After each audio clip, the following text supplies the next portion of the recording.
Como é para você ser obrigada a fazer alguma coisa? Algo que você não queria, que você não quer fazer? Como você se sente? Como você lida quando alguém te dá uma ordem, quando você é obrigado a alguma situação? Eu sempre brinquei que o segredo de me fazer as coisas, é não me mandar, mesmo que fosse minha obrigação. Eu, em geral, não tenho problema para cumprir tarefas de trabalho, da casa, da vida. Mas se falarem, você tem que, quando chegava no que, eu na hora virava onça. Eu sou do Pantanal, né? É algo que está no DNA. É brincadeira à parte, mas eu brinco, me pede qualquer coisa, vai dar sempre certo. Não me dá ordem. A minha alma é rebelde. Claro que com o passar do tempo, com o processo de reflexão e amadurecimento, eu mudei muito. Mas mudei porque eu passei a escolher. Depois de uma ordem, eu penso se eu quero ou não fazer. Eu avalio a situação e entendo qual é o melhor cenário. E se eu resolvo executar aquela ordem, ela deixa de ser um cumprimento de ordem, porque eu trago para minha responsabilidade. Às vezes eu até brinco. Tem uma música da Sandy que diz: Quem escolheu fui eu e tenho que aceitar. Então, assim, às vezes, quando está num cenário que eu falo, ai, que é isso? Eu brinco e canto. Quem escolheu fui eu. Eu trago para mim a responsabilidade que, mesmo quando o outro me dá ordem, eu tenho, em última instância, a possibilidade de fazer ou não. E claro, que toda liberdade é a liberdade para escolher, mas a gente não é livre das consequências. A partir do momento que eu faço uma escolha, eu sou obrigada a conviver depois com a consequência daquela escolha.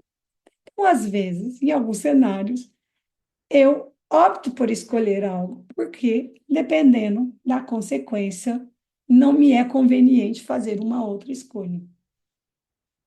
Mas trazer para mim a responsabilidade muda tudo. Eu sou profundamente contra aquela história, né? A culpa é minha, eu coloco em quem eu quiser. De quando a gente acha que está sempre fora, que é porque mandaram, é porque aconteceu, é porque choveu, é porque não. Então está sempre fora. Eu acho que isso traz uma amargura para a vida que é diferente de quando eu digo eu escolhi, né? Se eu escolhi essa situação, se eu estou aqui eu posso fazer esse exercício de olhar de um outro jeito e de atuar de uma outra forma. Esse caminho me ajudou muito. E eu lembro da primeira vez que me ocorreu com clareza a ideia de quão importante era eu trazer para mim a responsabilidade de escolha em qualquer situação. Faz uns 10 anos eu li na revista Vida Simples, tinha uma coluna do Gustavo Gitti, que era intitulada Kits para Sempre.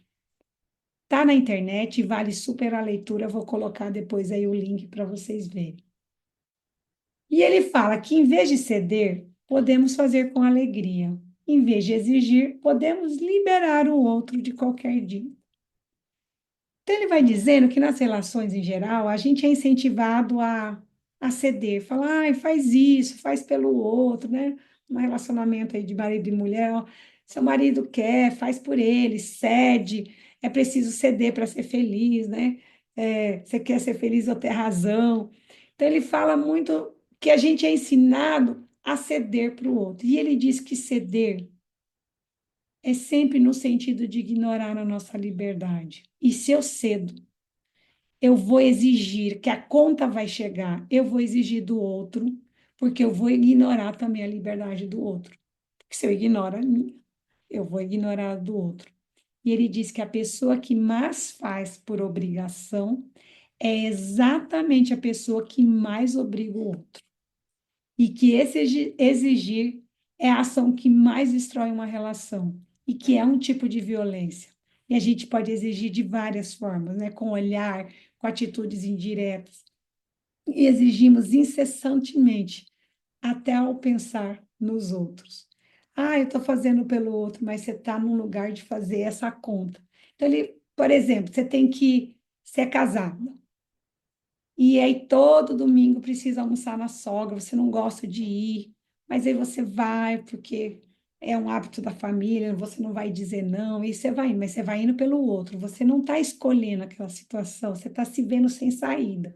Você não sabe dizer não, não quer desagradar, não quer causar um problema, e vai indo. E um dia você resolve pedir para ele ir com você, sei lá, numa festa do trabalho que você quer que ele vá.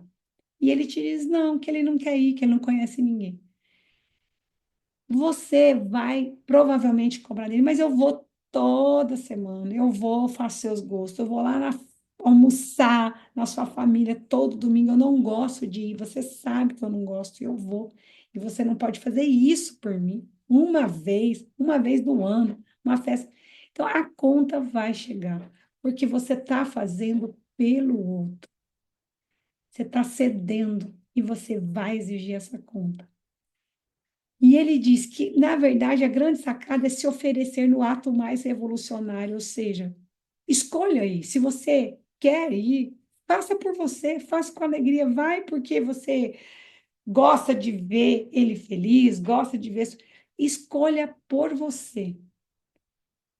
Que vá nesse almoço, mas como sua escolha, não porque você se sente obrigado, não porque você não sabe dizer não, não porque o que a família vai falar. Que você faça essa escolha, para que de fato você possa exercer essa liberdade. Aí você vai me perguntar, e as escolhas que eu já fiz, né? É porque às vezes a gente é preso às consequências do que a gente já fez. E eu vou dizer, escolha elas novamente. Assume como sua escolha e faça ela ser a certa para você. Sempre nesse exercício de trazer, tá aqui, estou nessa situação, em algum momento essa decisão foi tomada, de repente eu não fiz essa leitura, mas aqui tá, eu vou escolher lidar com isso. E aí vai numa lógica de avançando e revendo e fazendo dar certo. Vou contar para vocês um passo a passo, um jeito que eu faço que funciona super para mim, que de repente pode funcionar para vocês. Eu tenho um caderno onde eu escrevo uma conversa comigo, quase que numa sequência, para eu ir moldando e modificando a minha realidade.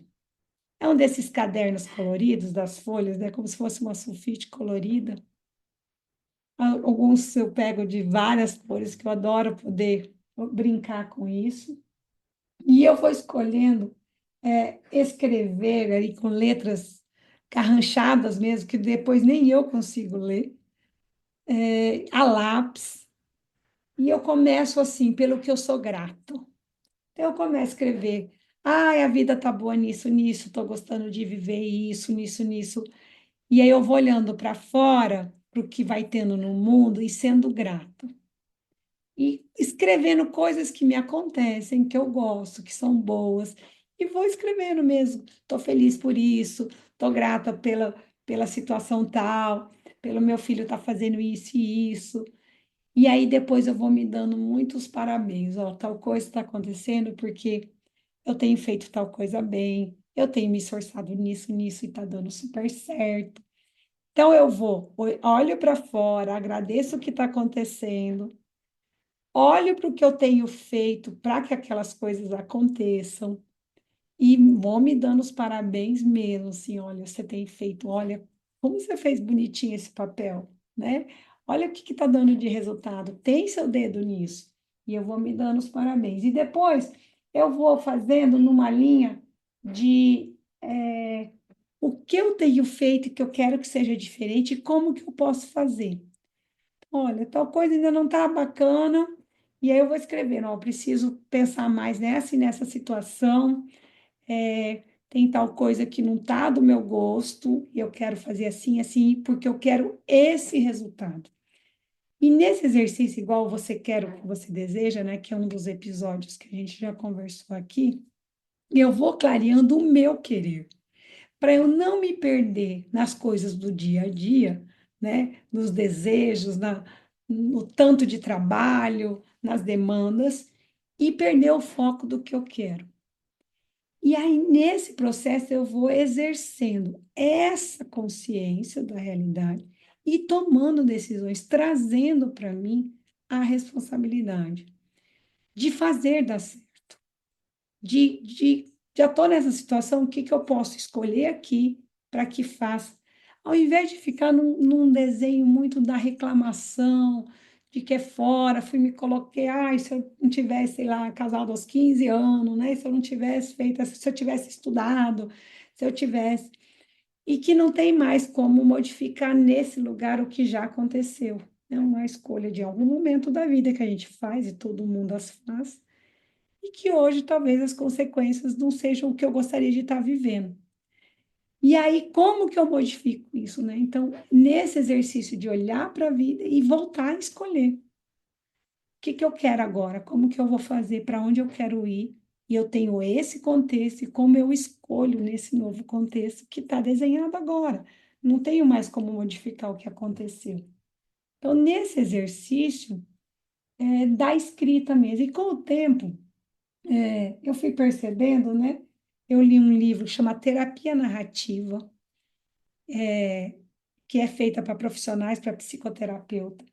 E ele vai contando como se trabalha com o paciente com a terapia narrativa. E eu fui vendo que o que eu fazia no caderno, ele tem uma potência terapêutica muito grande.